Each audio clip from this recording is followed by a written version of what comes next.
Salut, bienvenue dans cette nouvelle vidéo. Aujourd'hui on va voir ensemble tout ce qui est organisation et structure. Si vous travaillez à votre compte, que vous êtes freelance, indépendant, influenceur, créateur de contenu, infopreneur, que vous ayez une boutique, bref, que vous ayez une micro-entreprise ou une société, à partir du moment où vous travaillez pour vous, il y a une journée d'organisation et de structure interne qui est hyper importante, qu'on aime bien appeler CEO Day. On pourrait aussi l'appeler Admin Day, parce qu'en vérité on fait des tâches administratives, etc. Mais CEO Day, ça envoie davantage, vous voyez, c'est pour le mindset simplement. Bref, dans cette vidéo je vais vous partager tout le process à réaliser. C'est une journée que vous devez vous accorder environ une fois par mois, histoire de garder le cap sur vos projets, d'avoir une entreprise en interne qui soit organisée, que vous sachiez où vous en êtes en termes de prévisionnel, en termes de facturation, en termes de création de contenu, etc. C'est vraiment pour que vous ayez moins de charge mentale et que tout se passe au mieux. Si vous voulez évaluer la santé de votre entreprise, eh bien il faut que vous ayez accès aux données assez rapidement et en quelques clics. C'est à ça que sert le CEO Day. Donc moi j'ai mon petit thé qui est juste ici, petit Prince Vladimir de chez Cosmiti, c'est mon thé préféré, c'est le best. Je vous invite à prendre une boisson chaude de votre côté et puis on se retrouve tout de suite du côté de mon canapé pour que je puisse vous détailler tout ce qu'il y a à faire. Bon, on se retrouve, j'ai mon petit ordinateur, vous ne le voyez pas, j'ai enlevé mes lunettes pour que vous n'ayez plus les reflets du coup sur mon visage et que ce soit plus agréable pour vous. Et bon bref, passons à ce fameux CEO Day que je viens de vous introduire. En gros, quand on est à son compte, et bien forcément on assume plusieurs casquettes, on a différents rôles et on doit tout faire. Et donc c'est facile de se retrouver dans un cercle où on est constamment en train de faire sans jamais lever la tête du guidon et sans jamais se demander si on est toujours dans la bonne direction, celle qu'on a envie de prendre, si nos projets nous tiennent encore à cœur, de savoir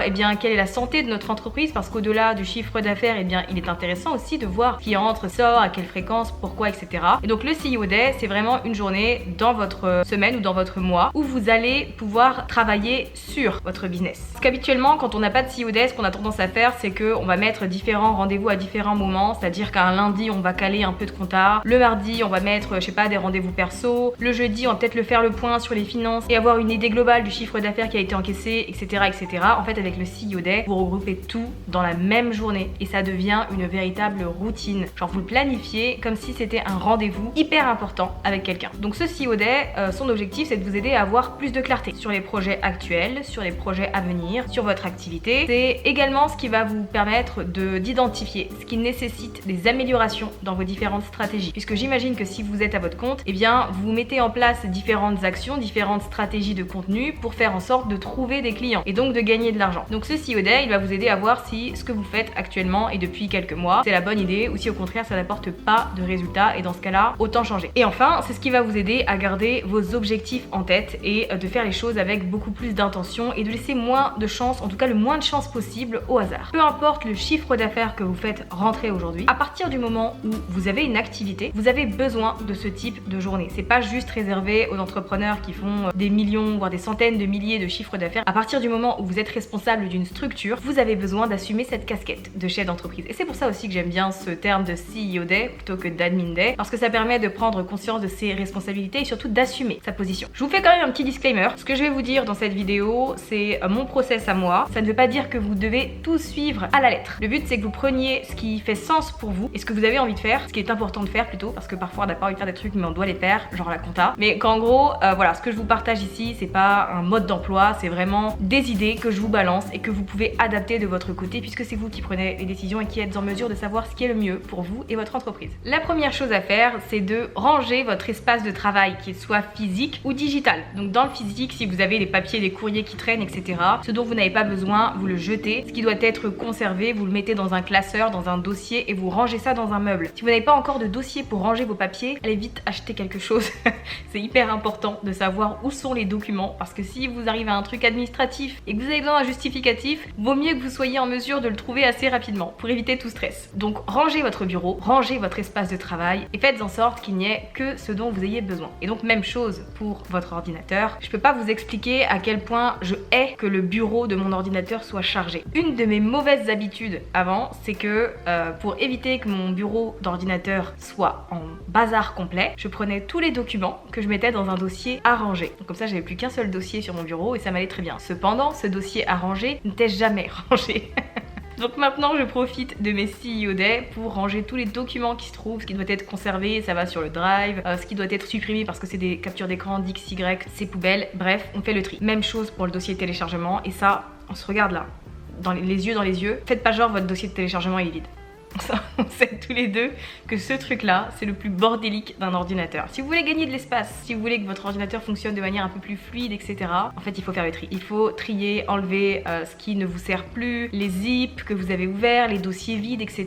Le dossier téléchargement, c'est la chose la plus malmenée d'un ordinateur. Donc le CEO Day, c'est aussi le moment de faire ça, de faire le tri dans ce dossier-là, dans le dossier documents. Moins vous avez d'encombrement autour de vous, physique certes, mais aussi digital, plus votre mental sera léger parce qu'on a tellement de choses à penser, on a tellement de charge mentale au quotidien qu'on n'a pas envie de s'ajouter ça. Ensuite, on passe à mon point préféré. Ah non, c'est faux, c'est ironique. C'est la compta. La comptabilité, c'est chiant, mais c'est important. Puis de toute façon, on peut pas s'en passer, donc autant faire en sorte de rendre le process aussi simple que possible. Donc pendant ce CEO Day, vous allez faire un peu de compta, dans le sens où vous allez faire le point sur toutes vos factures de dépenses. Si vous êtes en société, vos dépenses d'entreprise, tous les justificatifs, mettez-le sur votre drive, dans le dossier que vous allez partager avec votre comptable. Si vous avez des factures à envoyer, faites-les à ce moment-là. S'il y a des retards de paiement sur certaines factures, profitez-en pour faire des relances. Si vous êtes sur un outil de facturation en ligne qui est lié à votre banque, profitez-en pour lier différents paiements avec différentes factures. Faites votre déclaration à l'URSSAF si vous décidez de le faire mensuellement. Si vous êtes en micro-entreprise, vous le faites tout seul, mais à partir du moment où on passe en société, c'est le comptable qui s'occupe de ça. Donc ça, je dois avouer que c'est cool et que ça enlève...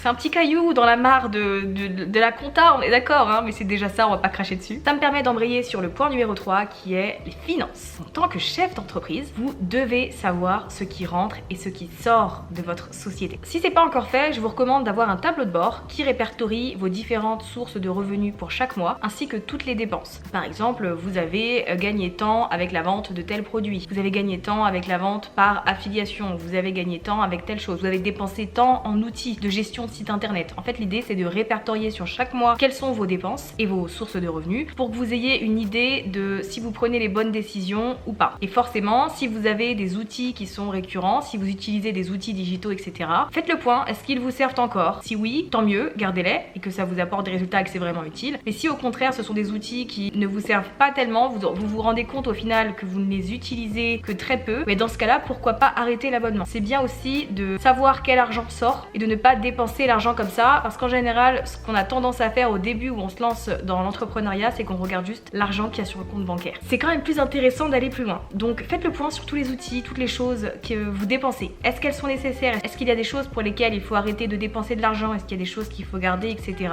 C'est à ce moment-là, c'est pendant votre CEO Day que vous allez réfléchir à tout ça. En général, on n'aime pas trop les chiffres, ça fait très souvent peur et c'est important d'avoir une idée de la santé de son activité. Donc accordez-vous un petit temps finance où vous faites vraiment un point chaque mois. Croyez-moi, à la fin de l'année comptable, vous serez bien heureux et heureuse d'avoir un petit bilan qui vous explique, tiens, à telle période, j'ai eu un petit pic de chiffre d'affaires, est-ce que ça correspond à une stratégie ou à un événement en particulier? Tiens, à cette période-là, eh bien j'ai eu du mal à faire des ventes ou j'en ai fait plus que d'habitude. Voilà, bref, tout ça. Pour faire un bilan annuel qui soit vraiment instructif, c'est important d'avoir un suivi de ces chiffres-là. L'une des tâches qui est importante à réaliser pendant un CEO Day, c'est le fait de traquer toutes les statistiques et toutes les KPI. Il y a des indicateurs clés qui vont vous aider à déterminer si votre entreprise est efficace, si vos stratégies fonctionnent et si ça apporte des résultats. Pour ça, moi je vous recommande de créer un espèce de petit tableau qui va vraiment tout reprendre. Vous le faites une fois, c'est sûr que c'est chiant, que personne aime faire, peut-être que si. Il y a peut-être des gens qui regardent cette vidéo et qui adorent tout ce qui est structuration, tableau, etc. Vous faites ce tableau une fois et pour les autres fois, vous n'aurez qu'à le compléter et à le remplir et ça c'est plutôt cool. J'ai remarqué qu'en tout cas la plupart des personnes avec lesquelles je travaille le font très rarement, alors que je trouve que ce sont les données les plus intéressantes. Donc ces données, c'est par exemple très classique, le nombre d'abonnés sur les réseaux sociaux. Si vous n'utilisez qu'une plateforme sociale, admettons que vous soyez à fond sur Instagram, mais pourquoi pas détailler non seulement le nombre d'abonnés, mais aussi le nombre de comptes touchés, l'engagement, voilà, ce genre de choses. Ça peut être intéressant à traquer si c'est votre plateforme de communication principale. Si vous avez une newsletter, il y a quelques données à suivre, à savoir le nombre d'abonnés encore une fois, le nombre de clics, le nombre de désinscriptions. Toutes ces données-là, elles sont hyper intéressantes aussi à checker. Si vous avez un site internet, forcément le nombre de visites. Si vous avez un podcast, le nombre d'écoutes, le taux de complétion, savoir à quel pourcentage les gens écoutent vos épisodes. Voilà, en ce qui concerne vos plateformes de communication, déjà cette base-là, elle est hyper importante, mais ne le faites que sur les plateformes évidemment où vous êtes là de manière stratégique et de manière régulière. Donc autant faire quelques plateformes, mais vraiment ciblées et vraiment détaillées. Et ensuite, vous pouvez avoir une autre partie où là, vous allez pouvoir traquer le chiffre d'affaires, votre taux horaire ou journalier, le nombre de devis que vous réalisez chaque mois, les devis qui sont signés en résultat du coup de ceux envoyés, le panier moyen par client. Ici, ça va vraiment dépendre de votre modèle économique, mais en fait c'est hyper intéressant parce qu'il y a différentes stratégies qui vont pouvoir vous aider à augmenter le panier d'un client. Si vous avez une idée de ce que dépense une personne en moyenne et qu'ensuite vous essayez une nouvelle stratégie pour faire un peu plus d'argent, et bien dans ce cas-là, le fait de suivre les KPI comme ça vous indique si la nouvelle stratégie elle fonctionne ou si au contraire vaut mieux partir sur autre chose. Bon,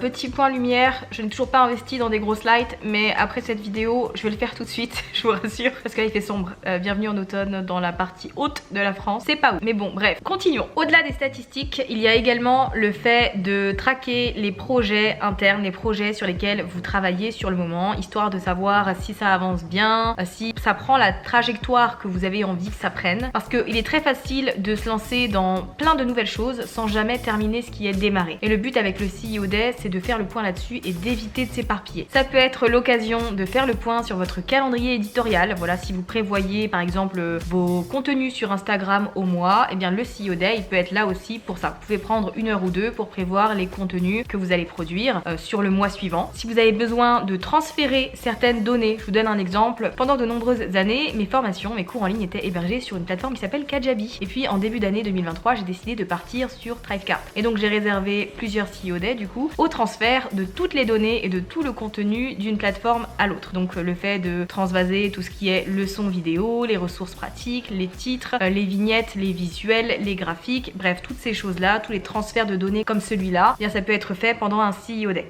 C'est également l'occasion de voir si vous respectez les deadlines que vous vous êtes fixés sur un projet. Puisque vous le savez, si vous avez une chose en tête et une chose à réaliser, et bien c'est bien d'étaler toutes les tâches, toutes les étapes que vous allez devoir franchir pour arriver au bout de ce projet, de les détailler dans un template Notion par exemple, ou sur un document quel qu'il soit. En vérité, le format on s'en fout. Le plus important c'est que vous ayez un document qui regroupe tout ce que vous avez à faire et à quelle date vous devez avoir fini quelle étape. Et donc le fait d'avoir un CEO Day, ça vous permet de faire le point là-dessus. Si vous travaillez avec d'autres personnes, soit en collaboration, soit parce que vous avez une assistante ou business manager ou ce genre de choses, bah, c'est également l'occasion de faire le point. Est-ce que cette personne a avancé sur ses tâches? Est-ce qu'elle a pris du retard? Est-ce qu'elle n'arrive pas à faire un truc? Pourquoi est-ce qu'il y a du retard? Comment est-ce que vous pouvez rattraper les choses? Est-ce que vous avez atteint les différents objectifs mensuels que vous vous êtes fixés? Est-ce que vous avez envie de vous fixer de nouveaux objectifs pour le mois qui arrive? En gros, l'idée, c'est simplement pour ce point-là d'avoir une feuille de route et une vision très claire de où vous allez avec votre entreprise et de ce sur quoi vous allez dépenser votre temps. Parce qu'encore une fois, si on s'éparpille et qu'on va dans une direction puis qu'on a une idée subite et qu'on va aller dans une autre et que finalement non, il y a ce projet-là qui a l'air très cool et on commence à le mettre en route, et on n'avance jamais. Et donc le but du CEO Day, c'est vraiment ça, c'est d'avoir un plan, une direction GPS et de la suivre pour le coup. De faire en sorte de ne pas prendre la sortie quand ce n'est pas indiqué, mais de rester sur l'autoroute. Et le dernier point de cette vidéo, c'est le journaling. Et je trouve que c'est l'étape la plus sympathique et la plus agréable.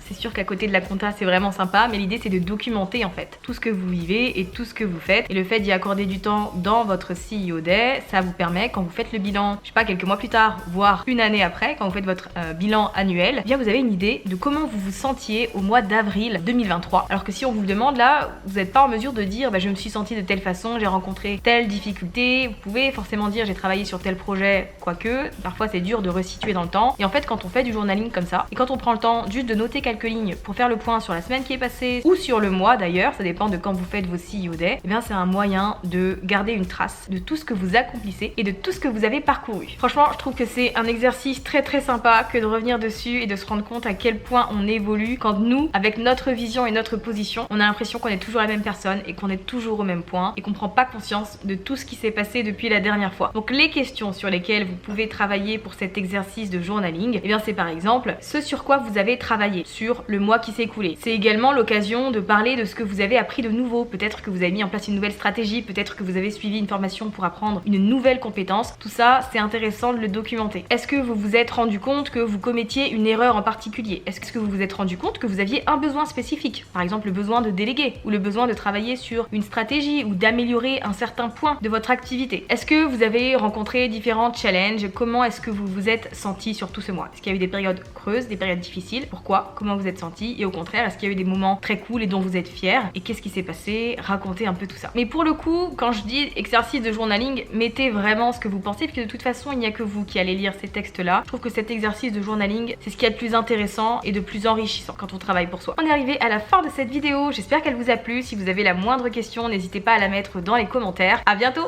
Salut!